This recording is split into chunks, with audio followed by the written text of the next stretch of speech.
Titik-titik merah ini adalah tempat-tempat yang pernah saya kunjungi. Intinya adalah Google Map mengumpulkan setiap data di handphone kita pergi kemana. Dengan Google Map direkam kita mau kemana.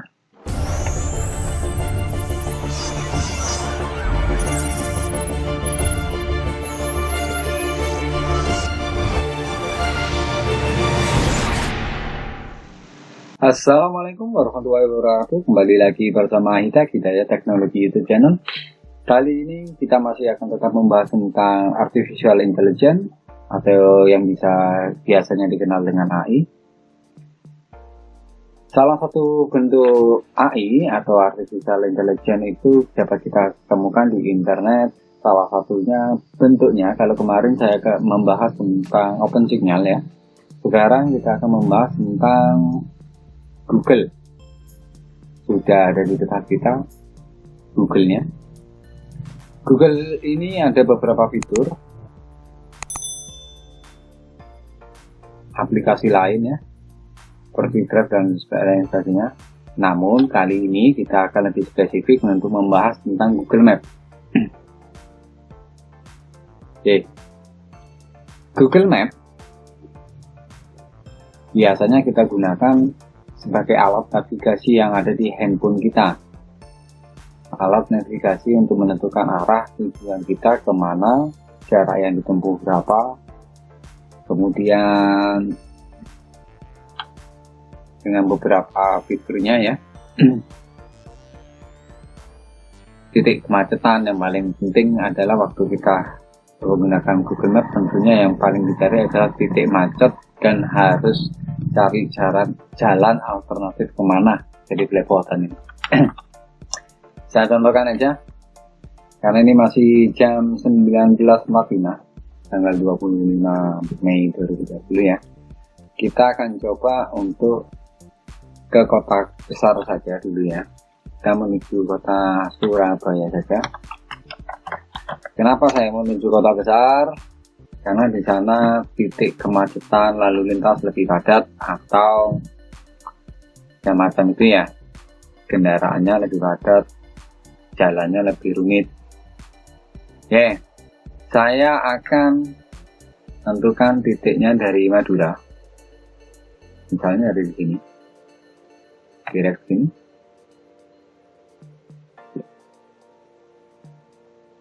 Jadi untuk dari pusat Surabaya membutuhkan waktu 31 menit untuk jam 19.46 per jam hari ini, per jam sekarang ya.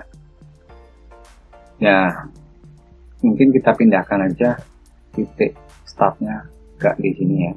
Mungkin kita mulai tahu sinilah. Nampak.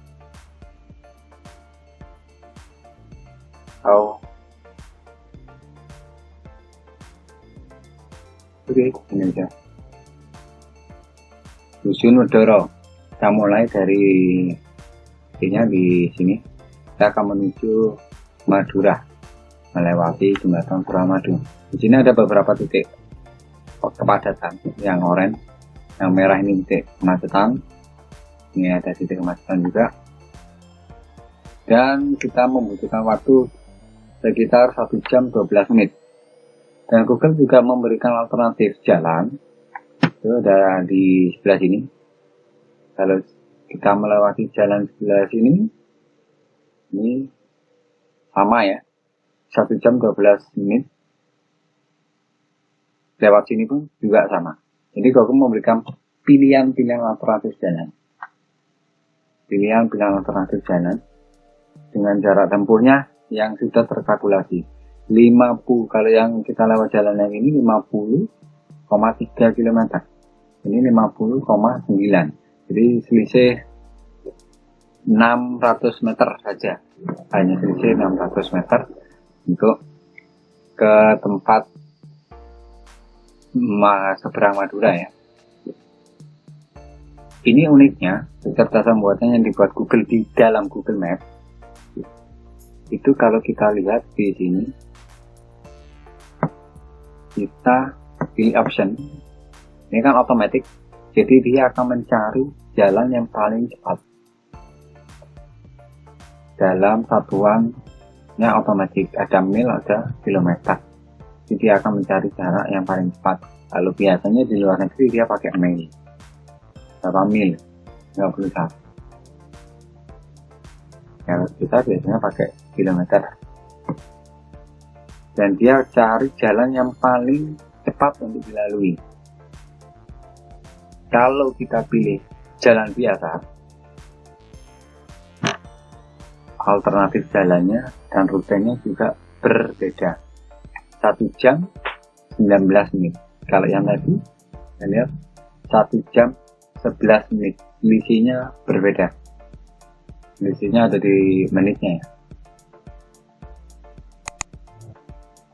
Kita pakai yang jalan biasa saja. Ada titik macetnya nggak nih? Nggak ada ya. Hanya titik padat aja di sini, di sini, di sini. Kita ambil salah satu alternatif, pakai yang paling jauh. 1 jam 19 menit titik macetnya. Kita butuh yang titik macetnya agak banyak biar simulasinya nanti memahami. Ya, jadi teman-teman, kita pakai yang jalur yang ini aja. Kita close dulu. Ini jika kita berangkat saat ini. Saat ini kita berangkat jam 19.50. Menunjukkan sekarang jam 19.50. Kita juga ditentukan detailnya. Diperlihatkan detailnya. Kapan kita harus belok kanan. Ini lewat tol. Ada yang tetap lewat tol. Tol. Oke. Ya, memang ini tetap lewat tol ya, karena Suramadu itu terhitung dengan tol. Jadi kalau kita jalan darat tetap aja ini terhitung tol, walaupun kita sudah menggunakan yang tadi yang pakai non tol. Oke, kita ini kalau kita pakai alternatif jalan yang satu, ada yang ini alternatif jalan kedua, nah ini alternatif jalan ketiga. Kita juga bisa send map ini ke handphone kita dengan cara seperti ini. Baru kita masukkan ke handphone kita. Kita pilih handphone kita yang mana, karena di sini ada lumayan banyak ya. Kita pilih, nanti akan ternavigasi ke handphone kita ini. Keunggulannya ada di situ kalau kita pakai desktop. Ini nggak perlu kita menentukan titik ulang, tinggal kirim aja ke handphone kita. Uniknya yang perlu saya tunjukkan, lalu kecerdasan buatannya di mana ya yang lebih menonjol. Tentunya selain dia bisa mengukur jarak, mengkalkulasi jarak yang terdekat, rute yang paling baik, jarak waktu tempuh, di sini ada pilihan waktu. Ya. Jadi di sini ada titik macet di sebelah ini. Titik kepadatan, bukan macet. Titik kepadatan ini ya. Kita di sini ada tumpukan kepadatan, di tengah-tengah juga ada tumpukan kepadatan kendaraan atau perlambatan percepatan kendaraan per jam 7.50 malam hari ini. Bagaimana kalau kita berangkatnya esok harinya? Kita pakai tanggal 26. Jadi kepadatannya beda kan? Berbeda katanya. Di sini muncul titik kepadatan lalu lintas. Di sini muncul. Kalau yang tadi muncul nggak? Saya kembalikan lagi ya ke tanggal hari ini. Hilang gitu. Kepadatannya pindah ke sini. Kalau kita ganti tanggal 26, kepadatannya pindah di sini. Lah, di sini menunjukkan bahwa di Google itu ada yang namanya sistem kecerdasan buatannya, atau yang kita sebut dengan artificial intelligence. Jadi perbedaan ini, padahal ini waktu yang belum kita lalui, tanggal 26, jadi masih besok. Atau kita ganti lagi tanggal 28. Titik macetnya berubah lagi ya. Ya, kepindah ya teman-teman. Ini mana urusannya? Ini dapat urusannya.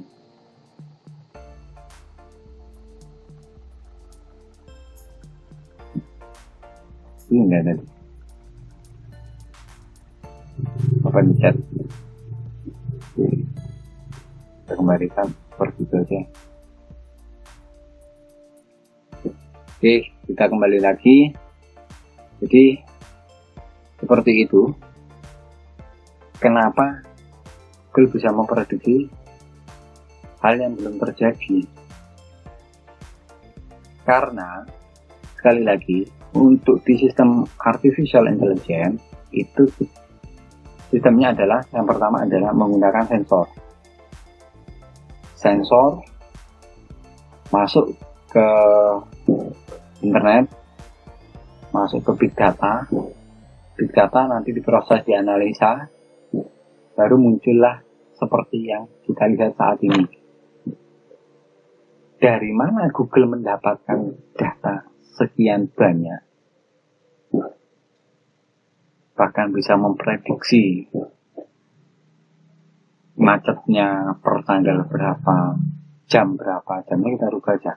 Kita jam ke jam sibuk sekitar jam 8 atau 7 pagi ya. Oke. Nah, ini bertambah. Padatannya bertambah. Tanggal 28. Atau kita bisa melihat yang sudah lalu. Di November tanggal 28.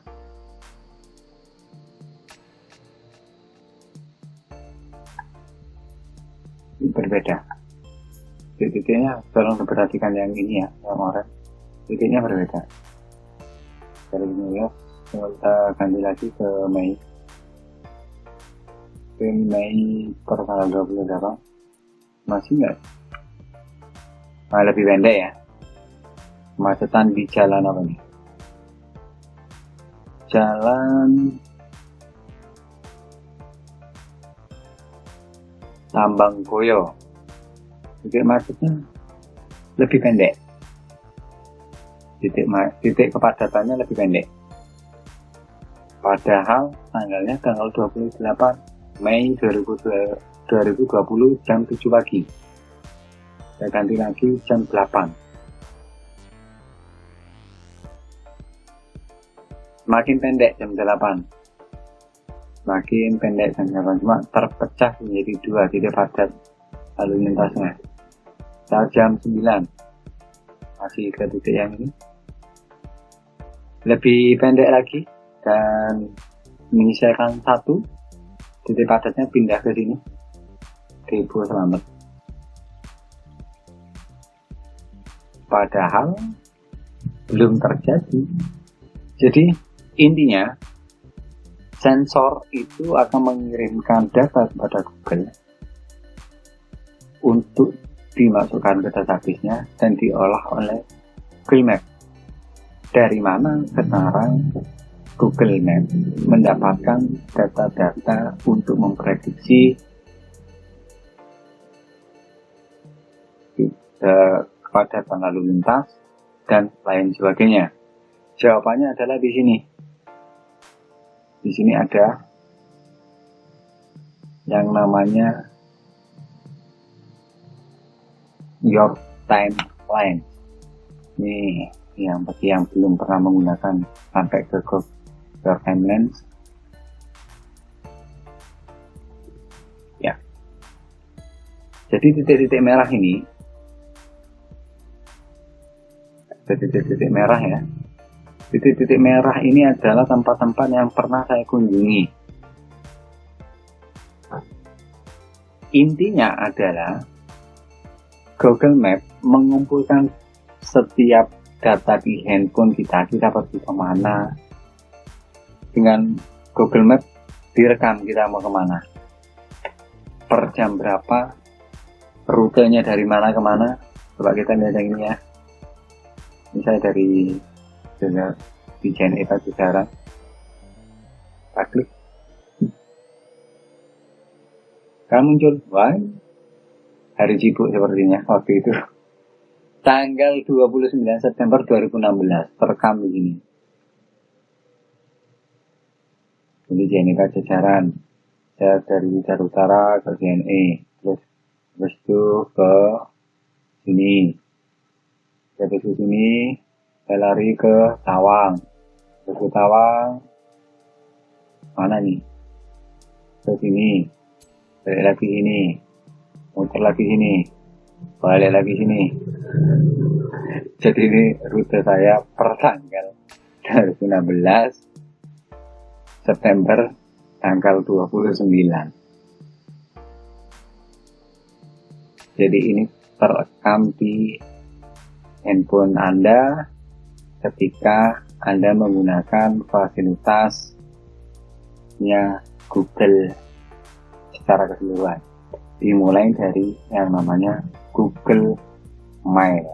Saat kita mau masukkan Google Mail di handphone kita, email kita itu terkoneksi satu sama lain dengan aplikasi Google yang lain seperti Search Engine, Google Business, Google Map, YouTube kita, apa yang kita tonton terekam di situ. Play Store, di apa yang kita install di handphone kita menggunakan Play Store terekam juga. Mail, meeting, kalender, bahkan jadwal kita, draft, foto, shopping, dan lain sebagainya ini ya. Dan ini masih ada more from Google, jadi masih banyak aplikasi yang lain yang terkoneksi dengan Google ini. Ada Google Assistant, Zoom, Map, dan lain sebagainya. Banyak ya produknya Google. Jadi inilah yang menjadikan Google sebagai raksasa teknologi. Jadi sekali lagi di video yang sebelumnya saya sampaikan bahwa saat kita menggunakan teknologi dari penyedia teknologi, kita harus yang namanya open share data. Jadi pihak membuat teknologi mencari data dari kita melalui handphone kita yang sudah terinstall aplikasinya tentunya ya, dikirimkan ke database-nya mereka melalui jaringan internet, baru mereka mengolah data tersebut untuk bisa kita gunakan seperti saat ini ya. Dan saya sarankan bagi Anda yang berprofesi sebagai aparat negara, cari alternatif lain. Kalau kami sebagai warga sipil mungkin nggak jadi masalah ya. Kalau jadi warga sipil kasih terekam, nggak ambil pusing ya. Tapi kalau Anda sebagai aparatur negara, apalagi yang bertugas di TNI, kepolisian, baiknya tidak menggunakan yang namanya teknologi ini. Ya, itu sekilas tentang Google Map yang jarang diketahui orang. Sementara di sini masih banyak fitur yang lain. Bahkan saat ini yang saya ulas sekilas tentang Google Street View ya. Ya, jalan yang biru ini adalah jalan yang sudah terpetakan oleh Google Map. Google Street View. Maaf, Google Street View, kita tinggal klik aja di sekitaran sini. Akan muncul pemandangan suasana di jalan ini ya. Seperti inilah kira-kira di jalan apa ini?